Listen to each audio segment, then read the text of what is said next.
नमस्कार दोस्तों, आप सबका स्वागत है। आज इस वीडियो लेक्चर में हम एक बहुत इम्पॉर्टेंट रूल को डिस्कस करेंगे जो आपने बहुत बार पढ़ चुका है, ग्रामर में बहुत ज़्यादा इजी है, लेकिन उसके पीछे के कॉन्सेप्ट को जानेंगे कि उस रूल को हम रटते क्यों हैं। अगर उसका लॉजिक जान जाएंगे तो उसको हमें रटने की आवश्यकता नहीं पड़ेगी। वो क्या है, चलिए देखते हैं इन दो उदाहरणों के माध्यम से। पहला है ही गोज़ टू टेम्पल। इसकी हिंदी क्या हुई, सबको पता होगा, वह मंदिर जाता है। Second, they go to temple, वे मंदिर जाते हैं। क्लियर? तो हमें यहाँ समझना क्या है, ये अब आप इसको पढ़ते हैं तो आपको पता चलता है कि ये प्रेजेंट इंडेफिनिट है। क्यों? जो हमने उसका रूल देख रखा है सिंपल का, क्या है, सब्जेक्ट प्लस वर्ब की फर्स्ट फॉर्म, या वर्ब की फर्स्ट फॉर्म में एस या ई एस प्लस ऑब्जेक्ट, यही तो है। या तो वर्ब की फर्स्ट फॉर्म आती है या वर्ब की फर्स्ट फॉर्म में एस या ई एस आता है। तो ये हम इसको बचपन से रटते चले आए हैं कि सब्जेक्ट प्लस वर्ब की फर्स्ट फॉर्म या वर्ब की फर्स्ट फॉर्म में एस या ई एस। ये एस ई एस का ये झमेला है क्या, ये ऐसा क्यों बना? यहाँ ई एस लग गया और यहाँ ई एस नहीं लगा, ऐसा क्यों? और हमने इसके पीछे का लॉजिक ये पढ़ा है कि जब सब्जेक्ट बहुवचन होता है तो हम ऐसे ई एस नहीं लगाते हैं, और जब सब्जेक्ट एक वचन होता है तो हम ऐसे ई एस लगाते हैं। ये हमने रट लिया, लेकिन ऐसा क्यों है, आज हम उसको डिस्कस करेंगे। चलिए देखते हैं।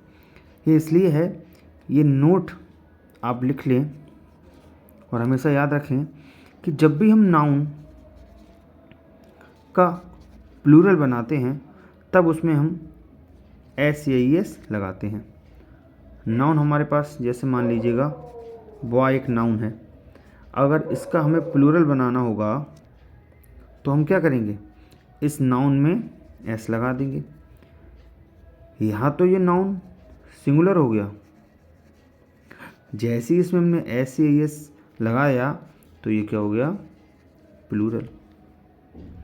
इससे क्या पता चला कि नाउन में एस ई एस लगाने पे वो होता है प्लूरल, अगर नहीं लगा है तो वो क्या है, सिंगुलर। अब आते हैं वर्ब की जगह। जब वर्ब में हम एस या ई एस लगा देते हैं तब वो हो जाता है क्या, सिंगुलर। कैसे?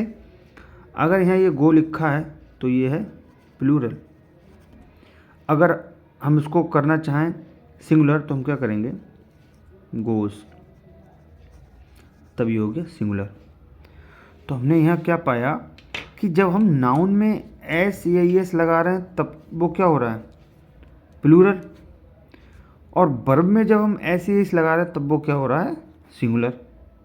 बहुत समझने वाली बात है, ध्यान से आप इसको समझिएगा कि नाउन में अगर आपने एस या ई एस लगा दिया तब वो हो गया सिंगुलर, और आपने यहाँ वर्ब में आपने एस या ई एस लगा दिया तब वो हो गया सिंगुलर। नाउन में आपने एस या ई एस लगा दिया तब वो हो गया प्लूरल। अब यहाँ आइए, इंग्लिश ग्रामर में वर्ब हमेशा किसके अकॉर्डिंग आती है, सब्जेक्ट के। तो जैसा सब्जेक्ट होगा वैसी वर्ब चाहिए, ये सब्जेक्ट वर्ब एग्रीमेंट में हमने खूब सीखा है, जैसा सब्जेक्ट वैसी वर्ब। अब यहाँ जब सब्जेक्ट कैसा है, ही एक वचन, तो वर्ब भी कैसी चाहिए हमें, एक वचन। तो अगर हम यहाँ केवल गो कर देंगे, ही गो, तो अभी हमने देखा ही गो करते तो वो गो कैसी वर्ब है, प्लूरल, और गोज़ कैसी है, सिंगुलर। सब्जेक्ट जब सिंगुलर है तो वर्ब भी कैसी चाहिए, सिंगुलर। इसलिए यहाँ पे क्या हो जाता है, गोज़। और रूल ये बना दिया इसलिए कि वर्ब की फर्स्ट फॉर्म में ऐसे ही एस लगता है।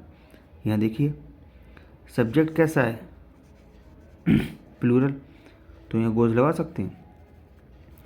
गोज़ लगाने पे वर्ब हो जाएगी सिंगुलर, और वर्ब हमेशा आती है सब्जेक्ट के अकॉर्डिंग।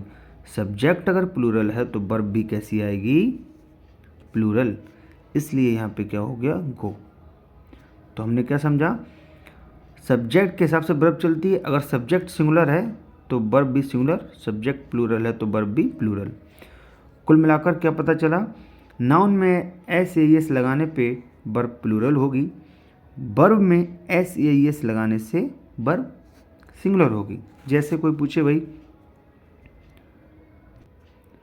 स्लीप सिंगुलर है प्लूरल, तो ये क्या है, ये है प्लूरल। अब इसका हमें सिंगुलर बनाना है तो हम क्या लगा देंगे, एस। क्लियर?